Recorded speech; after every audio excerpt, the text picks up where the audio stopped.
Welcome, and thank you for joining for another whiskey review. Today, we're going to take a look at a wheated bourbon. I have my buddy Dustin, D2 Silv, with me. And this is your bottle, Dustin, the Old Fitzgerald 15-year. Yes, sir. Bottle and bond, 50% ABV.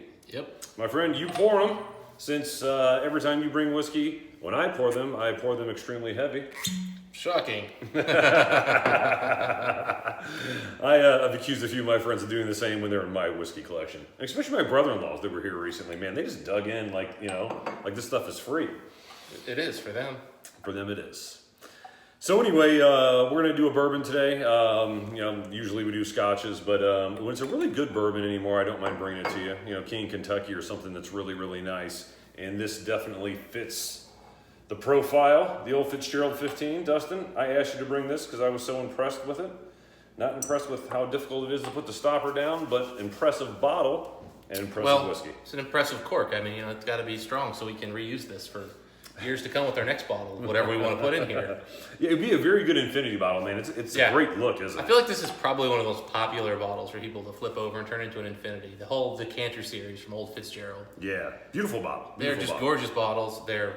And the whiskey is just as gorgeous, I think. So yeah, I was impressed with this. Yeah. I've had the 13, and then you brought over this 15. For the first time I took a sip of it, I was super impressed. I asked you to bring it back. We just had a dram to kind of get our tasting notes down and wanted to bring it to everybody just in case you wanted to mosey on over into some fine bourbons. So we already said it was bottle and bond. It was a bourbon. I looked it up earlier. It's 68% corn. Mm-hmm. And this has rye, which is unique because usually they do, wheat instead of rye, which is kind of different for bourbons, isn't it? yeah, and the wheated are some of the more popular ones. The Weller line from Buffalo Trace, as well as, of course, the infamous Van Winkles, which, whatever. The Macallan of bourbons. Yeah, the unobtainium of bourbon. Mm-hmm. But you also see it in your Maker's Mark, Larceny. So pretty much a lot of people are putting out wheated bourbons. They're very popular. They tend to be a little softer, a little sweeter, and I would argue they tend to hold up better to age because the bitterness of the oak works well with that sweeter wheat mash bill. Let's find out, buddy. There we go. All right, so natural color, as with all these, so very nice, rich gold, bordering on mahogany color, in my opinion. Yeah. It's a dark whiskey. Yeah, I mean, 15 years in a first char barrel. So, you're going to get that darker color. Yeah, it extracted a lot of color from those casks, that's for sure. Bourbons in general are darker than scotches. Yeah, because they don't reuse the barrel. Yeah. They bring it in, they burn the barrel, and they throw it right in there. So it gets all that color. But this is, I'd say, a little darker. And, we've been drinking more and more when we drink bourbons. We tend to get the cask strength stuff. This comes in at 50. Solid. A little lower. Solid. Very, very solid.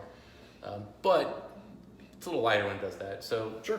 So, Mike, on the nose, I am just getting an incredible amount of sweetness. It's candied. Mm-hmm. We were talking earlier, there's definitely a hay note there. Yep. But I'll tell you what, the more I go back to it, the sweeter this bourbon comes. And it's vanilla, it's caramel, of course, but there is just some kind of a candied, fruity, citrus kind of thing going on here with this. It's just beautiful. And I was saying earlier, I can't come up with a proper term to explain wheated bourbon sweetness, but this is it. This is an A+, nose of wheated, perfect example. Yeah, for me, instantly I'm getting like dense vanilla. I'm also getting honey on this, big time. And something I said when we were just having our first sip, just to kind of get our tasting notes down, I get like a really zesty orange, like orange peel, orange oil almost. It's a very condensed, thick, rich orange smell. I definitely get citrus. I'm not sure if I'm there with orange. I'm right there with the orange. You ever, like when I was younger, I used to drink like an animal. So like when we went out to bars when we were 21, 22, we used to drink Bacardi rums, like mixed with 7-Up. And there was a Bacardi called Bacardi O, which had like an orange flavor to it. Now this is a lot better version of it, but it kind of reminds me of that really strong orange smell you get in Bacardi O. It's got the sweetness level that you would start thinking about a finished scotch.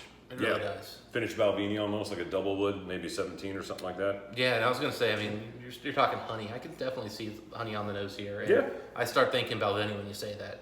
So do I. Yeah, no, I agree with you. It does have, it's a different honey, but it does have some of that Balvenie honey. It's a cleaner honey. It's not as heathery. It's not as robust and earthy. Yeah. Mm-mm.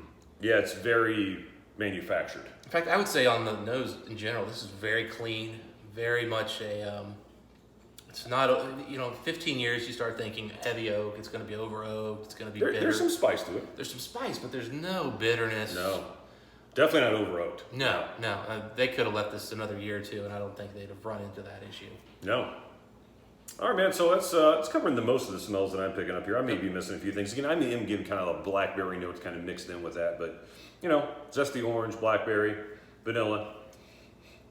What do you get on the palate? So, palate, you do pick up a little more of the oak. And the oak is bringing in the spices, and it is a nicely spicy finish. I'm going to pass on water on this one just because I have gone back and forth. Mm-hmm. I do not think this holds water well. So I'm getting it. It's very sweet. It's caramels. It's vanillas.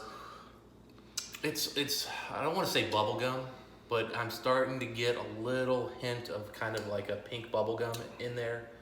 So for me, it's caramel. It's vanilla. Right off the bat on the palate. There's a little bit of that orange zestiness, but it's definitely faint comparatively.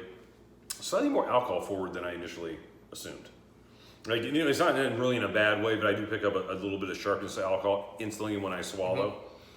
Well, it's at 100. I mean, so we're not talking light. No, I'm not saying that's really even a bad thing. Yeah. Sometimes I like to know that I'm drinking.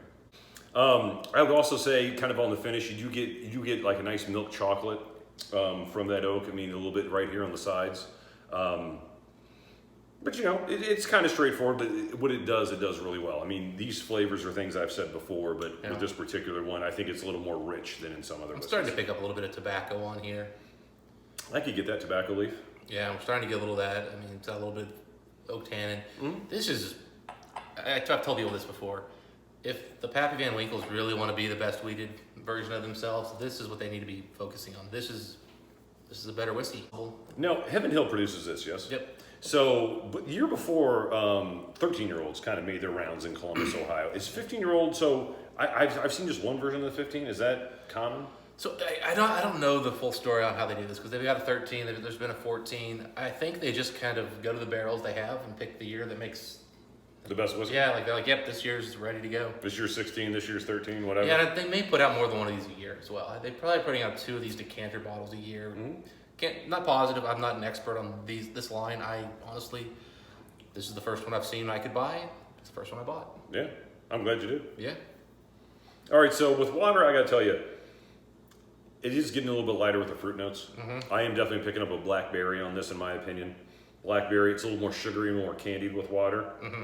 And I don't know if you put it in my head, but the tobacco note, it's like uncooked, unsmoked tobacco, like tobacco leaf. Like, is there rolling something, like rolling the cigar itself? Kind of a little bit of that too. Or like you're going through the tobacco field even a little bit. I'm just taking a walk in the fields.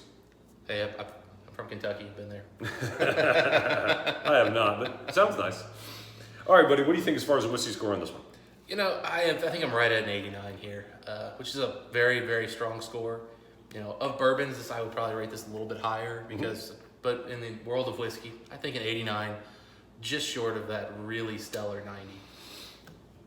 I reviewed Highland Park 15 yesterday, and that will air before this, so it's not a secret to say I gave that an 88. And it's just an overall whiskey score. I think I'm right there with it. I think it's an 88 out of 100 as far as an overall whiskey score. Again, as far as a bourbon goes, definitely one of the better bourbons I've tried. Probably my top 10 bourbons I've ever had. And I've had a few. Yeah. So as far as bourbon goes, I really, really like it. But like with most bourbons, I mean, you're getting that caramel, you're getting that vanilla, you're getting your usual suspects as far as what you expect to pick up in a bourbon, whether it's wheated or whether it's not, or they went with a more traditional mash bill.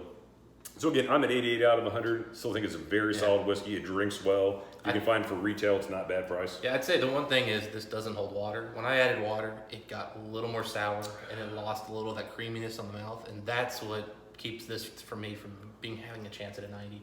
And this is a low 89, I gotta say, but it's an 89.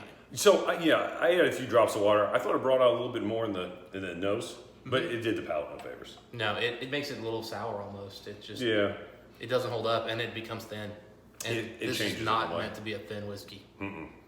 Good whiskey though. Oh, good bourbon. $170. I'd buy it. Especially for that price. I wish I'd bought 2. Yeah, no doubt. I regret it. Well, next time, live and learn. Right, my friends? Absolutely. All right, everyone. If you've had a chance to try this one, let me know what you think. Again, I know most of you come to my channel for Scotch. But you know, if you can find this Old Fitzgerald, I think it'd be worth your time. I want to thank you for once again joining for another one of Mike's Whiskey Reviews. Until next time, Dustin. Happy drinking. See you next time.